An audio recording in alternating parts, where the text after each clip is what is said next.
Hello and welcome to the Z-Hut. Today we're going to take a look at the mini saw blades and mandrel set made by IIT, and these are for like your rotary tools. And I've got a Dremel here. Now I'm going to demonstrate them here. It's not even open. We're going to take a look and see how good they work and stuff here in a moment. But if you're using like one of these cheaper ones, your results are going to probably be a little bit different. These don't spin and have the power anywhere near what real Dremel has. And I do not believe these are recommended or made for using with an air tool. I do have like a souped up version of one of these Dremels that runs on air, and I don't think you'd want to put these on there. It would probably, they would self-destruct and stuff would go flying. But now this is a 6-piece. There's 5 different sizes, but this size right here, I do believe that was the one. Yes, it's this one right here, the one labeled 1 3/8. There's 2 of them in there. And I got these at my local unclaimed freight.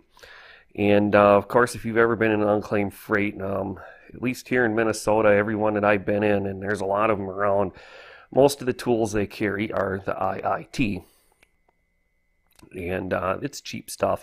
I generally stay away from IIT, but beans, I'm only going to be cutting plastic with these, and they're made for plastic and wood and stuff like that. These aren't for cutting metal, that's for sure. And we're going to demonstrate. I got some plastic and a little piece of wood here. We're going to demonstrate them, check out and see how good they are. I haven't tried these, but they were $4. And I looked, just to buy one of these wheels, a name brand one off like eBay, was like more than this. And like I said, I'm only cutting plastic. I don't use this a whole lot. If you're a subscriber on my channel, most of the videos I do are on electronics. And what I use this for is, mainly what I use it for is, modifying boxes, stuff for project boxes, drilling the holes, cutting the plastic and stuff like that.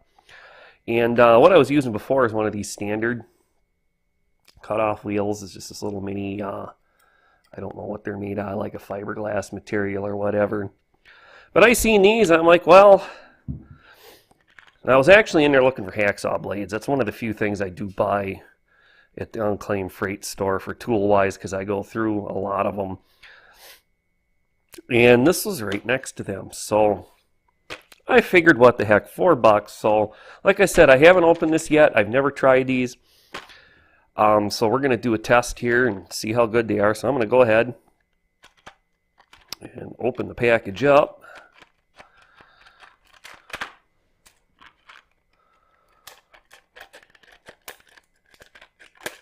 There we go. We should be able to get them out of there now. Just dump them out on the workbench here.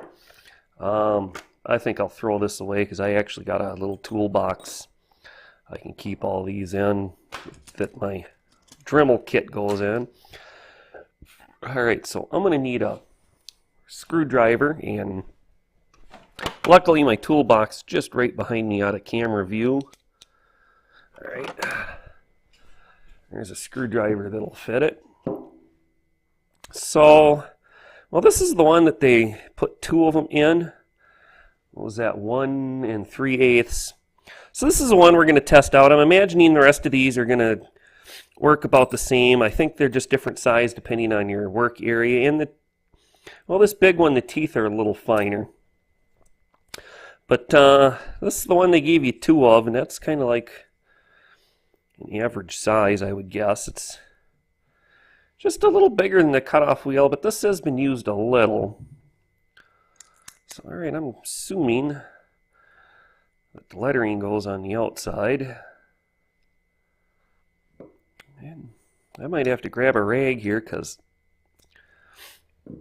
matter of fact, I think I've got a rag. Yeah, these things are oiled in the package, and my fingers are all slippery.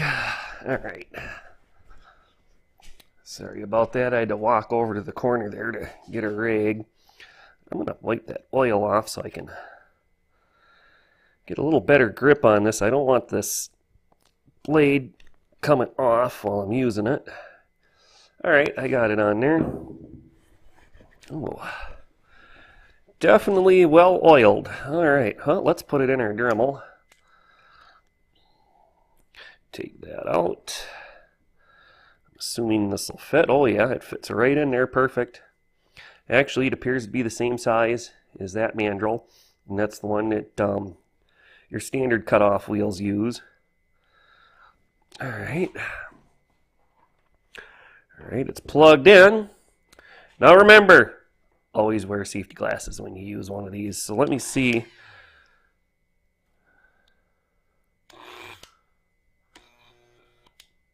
I did put it on backwards. I was wondering, I couldn't remember which direction this thing turned. All right, now I know. The lettering and arrow, you point down. And it's turning, spinning in there, so it doesn't want to. Oh.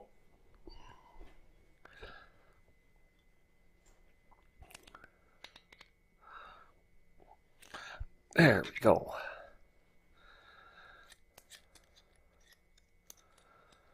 All right. So now we got it.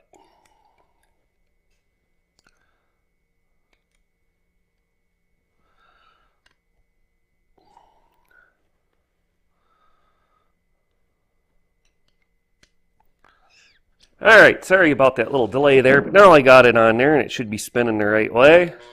Yep. All right, well, we're going to try it out on this piece of plastic here first.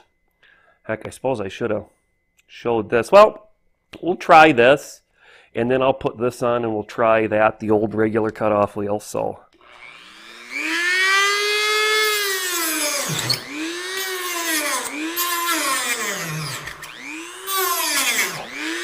Holy cow. Did you see how quick that just ripped through there? Wow. Let's try a piece of wood here, and then we'll switch over to the other one and see how that does. Whoa.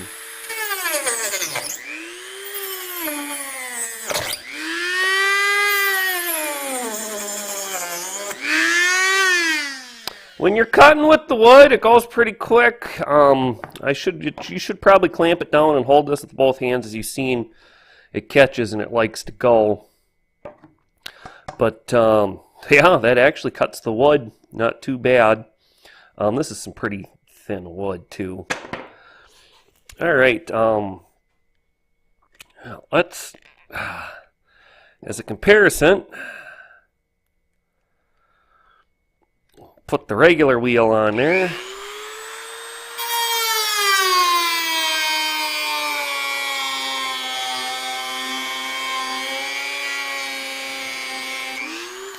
Yeah, that's a big difference. Plus, it's cutting, it's melting like crazy. Big difference. These are going to be an awesome addition to my Dremel kit. For IIT, normally I don't recommend IIT, but every once in a while they redeem themselves. This was $3.99, $4. Prices will probably vary a little bit. I'm sure even if you look on eBay, you could probably find these. That's not bad. And beans, I'm only primarily going to be using these for plastic. This set will probably last forever. I don't think I'll ever have to replace these. That is just awesome. These ones should work just as good. I would say mainly the different sizes, small ones, so if you needed to get in to work in a tight area. And the big one would be, if you're going to be chopping off like some thicker plastic, but that's not thick enough to do. And just remember, when you put it on the mandrel, on IITs, you want the lettering and the arrow on the bottom side facing the tool. So, all right, on a scale of 1 to 5, I'm actually going to give this a 5. I don't do that very often on any tool, but yeah, this definitely is getting a 5 out of 5. I highly recommend it, and out of all the IIT stuff I've ever tried, this is the only item I would actually to this day so far recommend to another person. So heck, if I go up to unclaimed freight again, I might pick another setup just to throw in the closet. I doubt I'd ever wear these out, but you never know. $4, might as well have a set sitting around. So, all right, with that, I would like to thank you for joining us here at the Z Hut today. Sorry the video got dragged on a little bit, because I was having trouble getting it on there the correct way. I do apologize for that. If you found this little tool review helpful to help you decide if you're going to buy these or not, give us a thumbs up. If you have a set of these, or maybe you have another brand that you've tried, a less expensive one that worked out good, or if you got a set that you think is just total garbage, leave a comment. I'll read it. Maybe I'll comment back on it, or maybe some of the other viewers will have a response for you. So, all right, thanks for joining us here today. I hope you have a great day, and remember, have fun building.